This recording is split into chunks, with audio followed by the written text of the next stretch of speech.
Ngobrol di warung kopi, nyentil sana dan sini.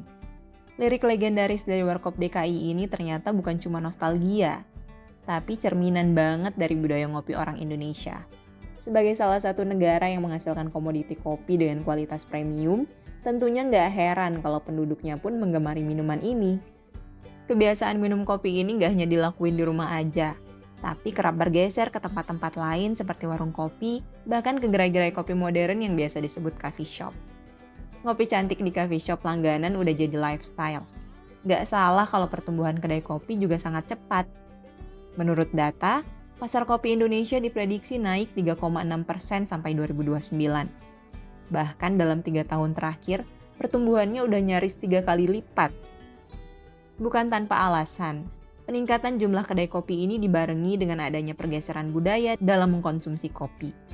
Terlepas dari banyaknya anggapan bahwa coffee shop hanya tren semata, nyatanya ngopi di kedai dan gerai kopi tersebut malah menjadi kebiasaan baru di zaman Kiwari. Pergeseran budaya ini jadi hal yang wajar, karena saat udah minum kopi, orang akan selalu nyari sesuatu yang lebih, baik berupa rasa, kredibilitas sosial, termasuk lifestyle mereka. Coffee shop sendiri dinilai punya suasana tersendiri yang mampu bikin pembelinya merasa nyaman seakan berada di rumah kedua. Bahkan tak jarang banyak yang berkunjung ke coffee shop untuk kerja, karena kedai kopi dirasa mampu ningkatin produktivitas. Pola konsumen kopi di Indonesia juga terekam dalam laman Redseer, perusahaan konsultan bisnis asal Indonesia yang rilis pada 6 Oktober 2024 lalu. Dalam laporan itu disebutkan, populasi dewasa di Indonesia 30%-nya rata-rata ngopi sebanyak 5-6 cangkir per minggu, dengan preferensi kopi yang masih memiliki tambahan manis. Secara skala konsumsi kopi di luar rumah, populasi peminum kopi Indonesia memang masih dikategorikan medium, meski secara pertumbuhan terbilang tinggi. Lalu kopi apa aja sih yang jadi primadona di Indonesia? Peringkat pertama dihuni oleh kopi Gayo dari Aceh. Kopi Arabica ini terkenal dengan rasa yang kaya, sedikit asam dan aroma rempah yang kuat. Kopi Gayo sering menjadi andalan ekspor Indonesia dan telah memenangkan berbagai penghargaan internasional. Peringkat selanjutnya dihuni oleh kopi Arabica Kintamani dari Bali, kopi Robusta Lampung, kopi Flores Bajawa, kopi Toraja, kopi Liberica Riau, kopi Luwak, dan masih banyak kopi lainnya di berbagai daerah yang juga punya penggemarnya tersendiri. Konsumsi kopi domestik juga terus tumbuh seiring meningkatnya penikmat kopi di tanah air.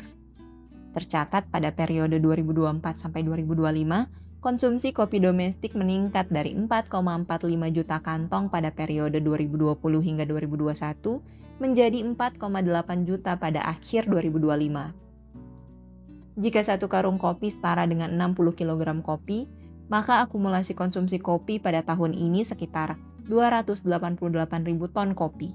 Bahkan angka itu diprediksi akan terus naik di tahun mendatang, seiring dengan meningkatnya minat generasi muda terhadap kopi. Budaya kafe, dan kelas menengah yang menjadikan kopi sebagai bagian dari gaya hidup mereka. Di masa depan, bisnis kedai kopi tampaknya masih menjanjikan. Tinggal bagaimana para pemilik kafe dapat menawarkan keunikan dan mengemasnya menjadi semakin menarik. Walaupun kelihatannya cuan banget, bisnis kopi itu nggak selalu semanis latte karamel ya. Di balik aroma sedap dan coffee shop yang makin hits, ada juga tantangan yang harus dihadapi. Apalagi di kota-kota besar, coffee shop udah kayak minimarket yang ada di tiap persimpangan. Belum lagi soal biaya sewa tempat yang makin mahal, harga bahan baku yang terus naik, sampai gaji buat barista andalan kamu. Penting untuk pintar-pintar atur keuangan dan cari cara buat operasional tetap efisien, tapi nggak ngurangin kualitas. Yang nggak kalah nyebelin, harga bahan baku kopi yang suka naik turun. Apalagi di tahun 2025 ini, harga kopi khususnya Robusta tembus rekor tertinggi sepanjang sejarah. Kenapa? Karena permintaan kopi di pasar global makin menggila, tapi produksi nggak bisa ngejar. Alhasil, harga melambung dan pelaku bisnis pun harus putar otak biar tetap jalan tanpa bikin harga di menu jadi nggak masuk akal.